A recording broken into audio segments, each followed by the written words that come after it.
Hi hello friends, എല്ലാ കൂട്ടുകാർക്കും മഴതോരു മുമ്പേ സീരിയലിന്റെ നമ്മുടെ ഇനി വരാൻ പോകുന്ന ഒരു അടിപൊളി എപ്പിസോഡ് റിവ്യൂയിലേക്ക് തന്നെ സ്വാഗതം കേട്ടോ. ചാനൽ ആദ്യമായിട്ട് കാണുന്നുണ്ടെങ്കിൽ ഒന്ന് സബ്സ്ക്രൈബ് ചെയ്ത് ലൈക്ക് ചെയ്ത് സപ്പോർട്ട് ചെയ്യാൻ വേണ്ടി മറക്കല്ലേ.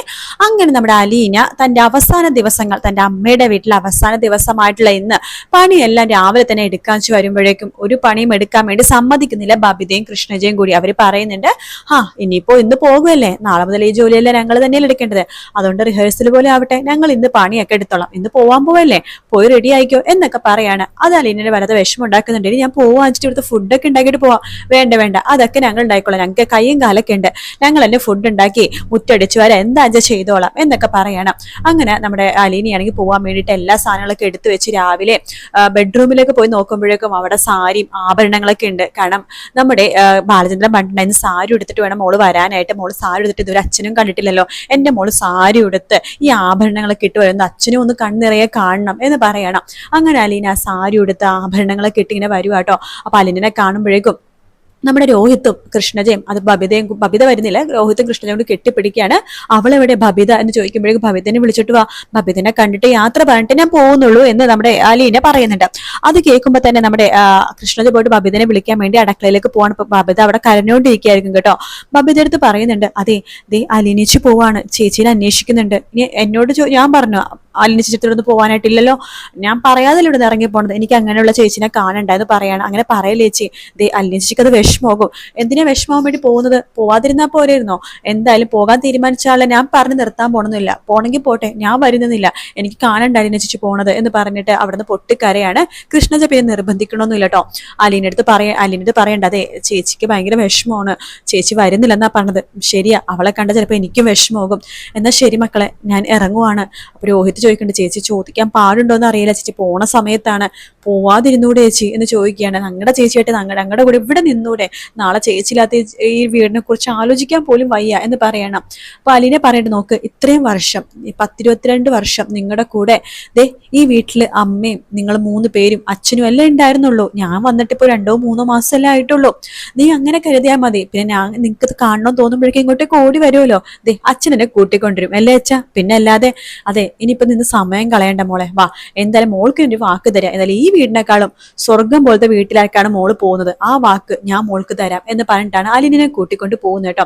അപ്പൊ അലീനെ ബാലചന്ദ്രനോട് പറയുന്നുണ്ട്, ഏതൊക്കെ വീടാണെങ്കിലും എത്ര സ്വർണം കൊണ്ട് മൂടാന്നും പണം കൊണ്ട് മൂടാന്നും, എനിക്ക് വലിയ ജോലി തന്നാലും കൊട്ടാരം തന്നാലും സ്വർണ്ണക്കൂട്ടിലിട്ടാലും സ്വർണ്ണ കുപ്പായം തഴിച്ചാലും എനിക്ക് ഈ വീട് സ്വർഗ്ഗമാണ് അച്ഛ എന്ന് പറയാണ്. അതൊന്നും ഇല്ലെങ്കിൽ പോലും എനിക്കിവിടെ സന്തോഷമാണ്, കാരണം എൻ്റെ അച്ഛനും അമ്മയും കൂടപ്പറപ്പുകളാണ്, അതേപോലത്തെ ഒരു വീട്ടിലേക്ക് തന്നെയാണ് നീ പോകാൻ പോണത് എന്നൊക്കെ അലീനെ അടുത്ത് പറയണ്ട. പക്ഷെ അപ്പോഴും അലീനക്ക് മനസ്സിലാവുന്നില്ല തന്റെ സ്വന്തം അച്ഛൻ്റെ അടുത്തേക്കാണ് പോണത്. അപ്പോഴും അലീനക്ക് അറിയില്ല കേട്ടോ.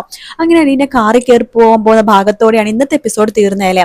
അപ്പൊ ഇനിയിപ്പോ കാണിക്കാൻ പോണത് അലീനെ അങ്ങനെ ബാലചന്ദ്രൻ കൂട്ടിക്കൊണ്ട് പോകുന്നുണ്ട്. കുറെ ദൂരെ യാത്ര ചെയ്ത് കഴിയുമ്പോഴേക്കും ബാലചന്ദ്രൻ വല്ലാത്ത ക്ഷീണം പോലെ. അപ്പൊ അലീനെ പറയണ്ട്, അച്ഛൻ വല്ലാത്ത ക്ഷീണം പോലെ തോന്നണല്ലോ, കുറച്ചു നേരം വണ്ടി ഒതുക്കി നിർത്ത്, നമുക്ക് പുറത്തു നിന്ന് സംസാരിക്കാം എന്ന് പറയാണ്. ഇനി എന്ത് സംസാരിക്കണം മോളെ, എനിക്കറിയാം അച്ഛന്റെ മനസ്സിൽ വല്ലാത്തൊരു വീർപ്പുമുട്ടലും വിഷമമൊക്കെ ഉണ്ടെന്ന്.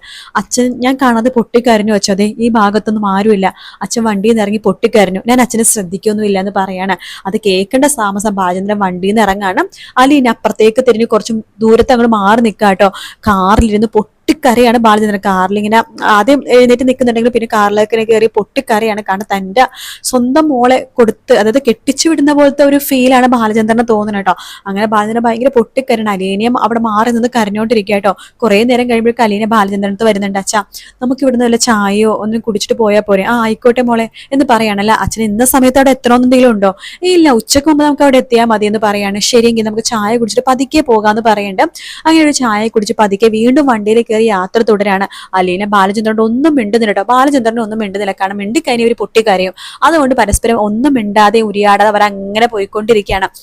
അപ്പൊ ബാലചന്ദ്രൻ ഫുള്ളൊക്കെ ഇടയ്ക്കിടയ്ക്ക് സ്റ്റാൻലി വിളിക്കുന്നുണ്ട്, നിങ്ങൾ ഇറങ്ങിയോ, എവിടെ എത്താനായോ, എത്ര മിനിറ്റിൽ എത്തും, എത്ര മിനിറ്റായി ഇറങ്ങിയിട്ട് എന്നൊക്കെ ചോദിക്കുന്ന ഒരു ആകാംക്ഷ തന്റെ മോളിന് തന്റെ അരികിൽ കിട്ടല്ലേ. അപ്പൊ അതിന്റെ ഒരു ആകാംക്ഷയും സന്തോഷവും ഇയാൾ പുള്ളിക്കാരനുണ്ട്, സ്റ്റാൻലിക്കുണ്ട്. അപ്പൊ സ്റ്റാൻലി ആണെങ്കിൽ വിളിച്ചുകൊണ്ടേയിരിക്കുകയാണ്. ബാലചന്ദ്രൻ എടുക്കുന്നില്ല ഫോണും. കുറെ നേരം കഴിയുമ്പോഴേക്കും പിന്നെയും വിളിച്ചുകൊണ്ടിരിക്കുമ്പോൾ ബാലചന്ദ്രൻ മോളെ ഒരു സെക്കൻഡ് പറഞ്ഞിട്ട് ഫോൺ എടുക്കുകയാണ്. ഹലോ, ഞാൻ കുറെ നേരം ബാലചന്ദ്രനെ വിളിക്കുന്നത്, നിങ്ങൾ ഇറങ്ങിയോ, ഇറങ്ങി, ഇപ്പൊ എത്താനായോ, ഒരു 10-20 കിലോമീറ്ററിനുള്ളിൽ എത്തും. ആണോ? അപ്പൊ അത്രയും സമയം നിങ്ങൾ നേരത്തെ ഇറങ്ങിയതല്ലേ? ആ, എന്റെ മോളായിട്ട് വരികയല്ലേ ഞാൻ, അപ്പൊ താമസിച്ചു പോയി എന്ന് പറയണം. ആ, സാരില്ല, പതുക്കെ വന്നാൽ മതി, നോക്കി വന്നാൽ മതി എന്നൊക്കെ പറയാണ്. ബാലചന്ദ്രൻ അലീന്റെ അടുത്ത് പറയണ്ട, കണ്ടോ മോളെ, നിന്നോടുള്ള സ്നേഹം കണ്ടോ, നിനക്ക് അതിൽ പറ്റുമോ വെച്ച് പതുക്കെ നോക്കി വന്നാൽ മതി എന്നൊക്കെ അദ്ദേഹം പറയണത്. മോളെ, ഞാൻ പറയില്ല മോളെ, നിനക്ക് അവിടെ സ്വർഗമായിരിക്കും. അദ്ദേഹം വൈജനെ പോലെ പേടിപ്പിക്കാനും ആൾക്കാരൊന്നും അവിടെ ഇല്ല. വൈജനും കമലനെ പോലത്തെ റയർ പീസുകളേ ഉള്ളൂ. അത് ഞങ്ങളുടെ തറവാട്ടിലുള്ളത്. എന്തായാലും ഇവിടെ അങ്ങനത്തെ ആൾക്കാരൊന്നും ഉണ്ടാവില്ല. പിന്നെ മോള് ഇപ്പൊ വീട്ടിൽ കണ്ട പോലെ തന്നെ സ്വന്തം ആൾക്കാരെ പോലെ തന്നെ ഇപ്പൊ പോണ വീട്ടിലും കാണണം എന്നൊക്കെ പറഞ്ഞ് മനസ്സിലാക്കി കൊടുക്കുന്നുണ്ട്. അപ്പൊ അതേസമയം നമ്മുടെ വീട്ടിലാണെന്നുണ്ടെങ്കിൽ രോഹിത്തും കൃഷ്ണജയൊക്കെ ഭയങ്കര പൊട്ടിക്കരച്ചിലാണ്. കൃഷ്ണജ ഭയങ്കര ഏങ്ങലടിച്ച് കരയാണ്. അപ്പൊ രോഹിത്ത് കൃഷ്ണജനെ പിടിച്ചിങ്ങനെ കരയുണ്ട്. മോളെ, എന്തിനാ മോളെ ഇങ്ങനെ കരയണം? നോക്ക്, നിനക്ക് നിന്റെ ഇവിടെ ബബിത ചേച്ചി ഇല്ലത്, ഞാനില്ലേ? ഞങ്ങളത് പഴയ പോലെ ഒന്നുമില്ല, നിന്നെ ഒരുപാട് സ്നേഹിക്കും എന്നൊക്കെ പറയുമ്പോഴെന്നാലും എന്റെ അലീന ചേച്ചിനെ പോലെ ആവില്ലല്ലോ, എന്റെ ആ ചേച്ചിയാണ് അത്, എന്റെ അലീന ചേച്ചി. അപ്പൊ പറയും, രോഹിത് പറയണ്ട, നിന്റെ മാത്രമല്ല ഞങ്ങളുടെ എല്ലാവരുടെയും ചേച്ചിനെ പോലെയല്ലേ. ഒരു സമയത്ത് ഞാൻ എന്റെ സ്വന്തം ചേച്ചിയാണെന്നാ വിചാരിച്ചത്, അതുപോലെ സ്നേഹിച്ചു.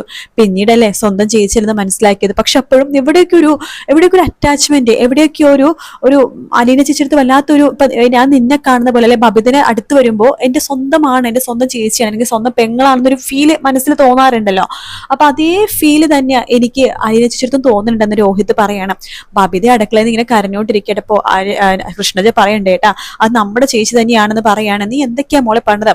അപ്പോ അലീന ചേച്ചി തന്നെ നമ്മുടെ ചേച്ചിയല്ല, നീ ഇപ്പൊ പറഞ്ഞത് നമ്മുടെ ചേച്ചിയാണെന്നോ?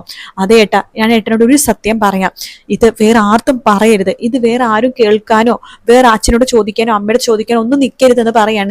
നീ എന്താ മോളെ പറയണത്?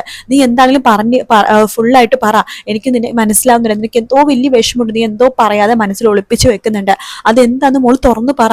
മോൾ തുറന്നു പറഞ്ഞാൽ മാത്രമല്ലേ അറിയാൻ പറ്റുള്ളൂ. എന്താ മോളെ, എന്തെങ്കിലും പറ, ഞാൻ നിന്റെ ചേട്ടനാണ്, നീ തുറന്നു പറ എന്ന് പറയുമ്പോൾ കൃഷ്ണജ പറയുന്നുണ്ട്, അത് അലീന ചേച്ചി നമ്മുടെ സ്വന്തം ചേച്ചി തന്നെയാണ്, നമ്മുടെ സ്വന്തം ബ്ലഡ് തന്നെയാണെന്ന് പറയണേ.